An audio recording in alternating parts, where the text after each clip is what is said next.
The Human Torch was denied a bank loan. Okay. Welcome to Immediate Review and episode 4 of the Small Axe series by Steve McQueen of films. We just saw Alex Wheatle. And so, Alex Wheatle, the basic plot of this, it's based on a true story. And it's about a black man who was orphaned as a kid and grew up in a mostly white school and was adopted by a white family who abused him. And later when he grew up, he decided to go to Brixton and got involved with like reggae and black culture there. And we see him kind of experience the ups and downs of his new life and become a DJ, and it's all told through the framing device of him in prison, and he kind of it's him reflecting on his life while in prison. Yeah, I definitely loved this one. I mean, it's Steve McQueen, it's not going to be bad. It didn't hit me as hard as Mangrove and Red, White, and Blue. But yeah, I'd say so far this is the third best one, and it's just, man, Steve McQueen dropping great films. Yeah, another excellent one. So I will say that this one like wove in and out of Steve McQueen's like harrowing style. Like it comes in really heavy with like child abuse and neglect and like. Well, a lot of these, he's experimenting with just being a more joyful filmmaker at times, and but go on. But yeah, there was some stuff in this that was really tough to see, and like you said about the evolution of their relationship in prison. It's like they because at first he hasn't connected with anybody. He's like in shock. He's in jail, and he can't like communicate with this guy, and then he's like angry, and it's like. All of, like the movie in itself is very much all over the place. Like for me, it was like touching on themes and talking about like introducing stuff that was like, like big topics, but they would just talk about it just like a little bit. That might be why this one is getting such low reviews. I don't have a problem with it. No, I didn't either. I think it's Steve's style as well, but I noticed this one was getting less enthusiasm than the others because it throws you around his life very like a lot, like the scene where he goes to his friends and they're about to have like a holiday dinner. It's like just a totally normal experience for his friend, but it's like for him, he's never had that before. He's never had a family environment where and they're like asking him questions and like all this stuff and like like where are your parents and stuff. It's just like like that. I was just like, dude, like have a heart, lady. And just like him eating dinner and just like he's like scarfing the food down, like it's like all of the mannerisms that you develop when you are when you're an orphan and you have to like fight for food and like life as a survival. He had all of that, and nobody really saw it. And he even says it to his friend like later on. He's just like, you don't know a fucking thing about me. They all think he's pathetic and weak and pampered probably. Yeah, exactly. Because and we kind of get to see this interwoven community that we see in the first 3 episodes, and we get to see a contrast of an outsider essentially who is a part of that community but is totally annexed away from everything and has no knowledge of anything, and he's slowly introduced. He's got a lot to learn about certain things. Yeah, exactly. And like he thinks that like the beginning that the cops are there to help him, and it's just like you just see this like innocent kid put into a situation that's just like way over his head. The actor did a phenomenal job, I think. Like when it would cut back to a different time frame, I never once questioned like, oh, where is this in his life? Because I just felt like the actor was able to I don't know his name, but convey just where he was at in life and how old he was. Yeah, and like body language had to do a lot with that. Like he's very stiff and rigid at the beginning, kind of they even have like a walking scene where he's like learning how to walk. It's pretty funny. And then later on, he's fit. His shoulders are lower, and he's fit more into the community. His clothes are more in line with the people around him and whatnot. And so it's like fairly easy to piece all of that together.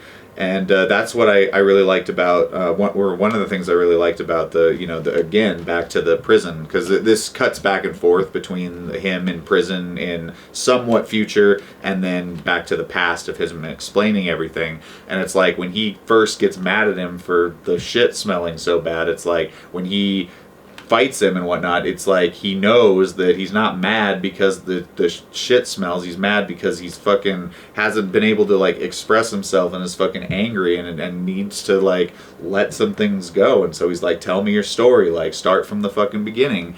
And it's like that, and he starts crying like right there in the dude's arms. And it's like that's the first time in the movie that we see anybody care about who he is beyond like trying to help him adapt to the environment that he's now in. Like the first thing that they walk in the door, it is a different level of care. And it's like you could tell that they cared about this kid, but at the same time it's like they didn't try to get to know him. They immediately went to adapting to get him to adapt to the environment that he was now in, or else he was going to stick out like a sore thumb. And they're trying to protect him, but from his perspective they're trying to change him. And it's like he didn't have anybody. He doesn't have any parents that he's connected with. He doesn't. And eventually have that he embraces that in a positive way. It starts off as negative conflict, but he's able to take their advice while also and changing, but not losing who he is. Like there's no, what did I do? Why did I ever change for them? It's like, no, he does learn some valuable lessons. And that's the way that Steve life McQueen's is got lived. so much gray, like moral gray in his films. It's so beautiful. And how much stuff they were able to touch on with this. Like it seriously, it touches on so much shit. And like even wrapping up, it's like focusing on it has like a whole speech about how the networks of all the isms in Britain weren't actually, it wasn't like xenophobia or racism. It was fucking classism, and it was all about them controlling the poor populations to pad the rich, and that education is the solution. And I fucking agree with that. I think that education is the solution here. That the fucking huge amount of our country is completely uneducated and has no ability to critically think at all. And it's like that is a huge fucking problem, and education is the solution. And he's straight up. And like another theme they touch on, in the last conversation, he's like, I think I want to find my family. It's like reconnect, like an orphan reconnecting. Like they bear like that's that much of it, and it's such a huge fucking thing. It's like he's just throwing like these huge stones, and we only get like little images of it. It's a series of vignettes, because it really seems like what Steve McQueen's trying to avoid throughout this whole series, like Mangrove kind of being an exception, but not really. Is basically he's not trying to give you conclusive endings and nice like, oh, everything worked out great and the character completed their arc, and he's not interested in doing that. And so with this, it's just he's just showing just vignettes of his life and the most important parts of it, and what ties in thematically to this whole series. This one it really was good. Like the more like I said in the last episode, it's like almost starting to get desensitizing. Just like, I mean, this is like just like Steve McQueen is so good, and we're just getting so much from him. But the more I'm thinking about this really was good, and I guarantee I'm gonna love it even more on my second watch.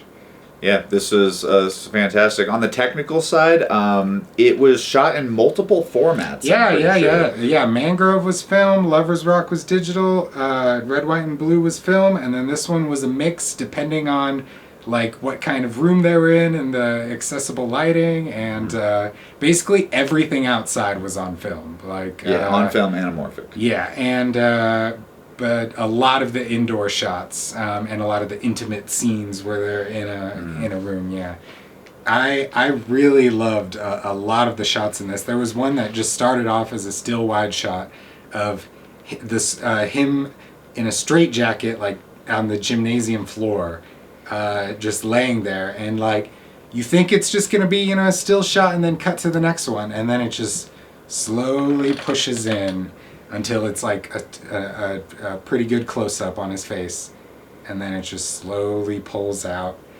And I love when Steve McQueen takes those long character pauses, and he does it in every movie where he just has the actor convey everything through their expression and the eyes and their body language and just where they are. And yeah, he used that same, not the push-in, but that same thing again when the police had him in the truck. And he was like laying on the ground in the back of the truck, and they were like dropping him off. It's basically the same shot, you know, like the school put him in, you know, a straitjacket. It's like the police were doing this. It's like a mirrored perspective. And that led to a fucking amazing shot where the camera is like on the car, staring directly at a mirror, like the car mirror is taking up most of the frame, and they just drive away, and Alex is just, you know, going off into the distance. And it seems so simple, but that is such a hard shot to do without having the camera in frame and driving perfectly, so Alex is just in the middle of that mirror, off in the distance. Yeah, I was really impressed with that. Yep, you gotta have somebody focus pulling too. Yeah. Yeah, super impressive. So what's next? Next is Education is the title. Education. Education. I mean, that's what we were just talking about. Yeah, they said that that education is the answer. So. But yeah, we are loving this this film saga so far. It's really the best thing that's happened all year. I mean, you know, we were... Yeah. Like, it's... I mean, it's... I was talking about films, but when... Yeah, in the general scheme of things, yeah. I love that Amazon is doing this, and the BBC. I'm like, part of me is like, the only thing I'm disappointed about is that the next week's the last one. Next week is the last film, and yeah, we'll see you then.